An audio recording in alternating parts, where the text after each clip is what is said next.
bakunzi ba Mwami TV, aha turi iri ni isoko y'umugisha. Ni isoko y'umugisha. Turi kwageza ku isoko y'umugisha kwa Ruganzu. Turabaza tukahakoropa neza kugira ngo umuntu abashe kuyanywa. Aya mazi murabona ko aya mazi tugiye kuyakura tuyamaremo muyibone amazi hano akiza aturuka mu rutare. Dore n'urutare. Urabibona? Ana amazi aturuka rwose. Aya ngaya tugiye kuyakuramo muhita mubona ko amazi hano ahita yongera akagira gute akazamo. Nta muntu uri kuyasuka. Mutavuga ngo ndimo ndayakuramo yego nkagira gute. Aya ni amazi akiza. Amazi urayanywa waba baraguhumanyije kumufite kwizera urayanywa. Murakubibona ko amazi ubu hano agiye kongera yuzuye. Kamera bagira hino bereke.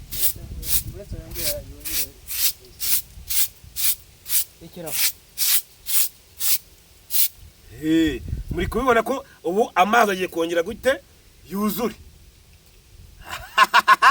Cya umva ko mwigende umuntu uvana adakoze subscribe kuri Mwami TV nakuntu naberetse ibintu byiza bitandukanye hano kwa Ruganzu muri Banguka Ngutabare. Murabona ko amazi ari guturukamo aha ngaha. Aha. Aya ni amazi ari guturukamo. Ngo amazi umuntu yanyweye arakira. Indwara yose iyo afite kwizera arabaza akavoma akakira kanseri, indwara zitandukanye zose zo mu mubiri.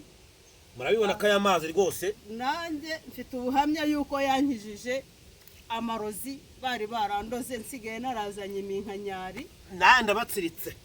Aha hantu rero ni ahantu haboneka ubutabazi, habonekera ubutabazi ufite muri Banguka Ngutabare. muri Banguka Ngutabare. Aya mazi bayabonye. Mwabonye bakunze ba Mwami TV. Kuyabona ndakoroheye. Aya ni amazi. Ni amazi y'umugisha. Mufate ku mugisha. Bakunze ba Mwami TV mufate ku mugisha. Aya ni amazi y'umugisha abanguka muri Banguka Ngutabare. Mu rugo rwo kwa Ruganzu. Mu rugo rwo kwa Ruganzu hari amazi. Yego no mu rugo hano muri Banguka Ngutabare. Aya mazi warutangiye utubwira ngo uyafiteho ubuhamya. Nyafiteho ubuhamya. Aya nayavomaga barandoze. Nimara gukiruka ubusinzi n'ubusambanyi. Bari barakuroze ubwo busambanyi n'ubusinzi. Ariko naraje ndahatabarirwa. Ni Imana yo yantabaye namgize kwizera. Ubundi iyo ufite kwizera ibintu byose birashoboka. Ubusengera he? Muri ADPR. Amen. Bakunze ba Mwami TV rero muri kubibona ko aha ni mu rugo rw'Imana. Iyo ufite ibyifuzo. Hano ni mu rugo turi mu rugo kwa Ruganzu. Kubibona uyu ni umuvumo kwa Ruganzu. Muri kubibona ibi nayiberetse iyi ni intebe ya kwa Ruganzu yicaragaraho. Aha ngaha iyo uri gusenga uraje kujyamira muri iki gitare. Nta bisimba bibamo. Oya ntabyo. Banguka mwana wanjye utabare kuko ukize none.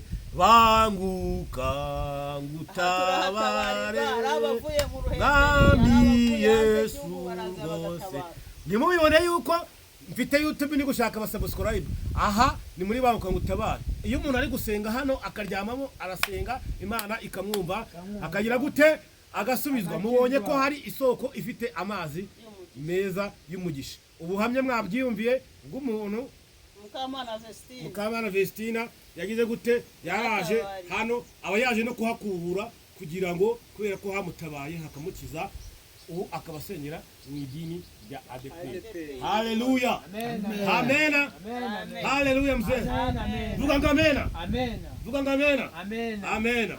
Uwiteka Imana igira neza igiye kudukorera igitangaza. Twese abantu badukurikire kandi bagire gute babohoke nabo Imana izabafasha.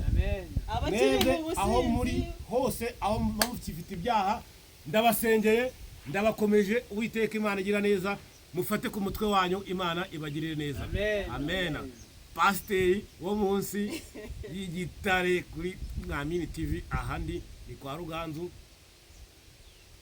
Bye bye.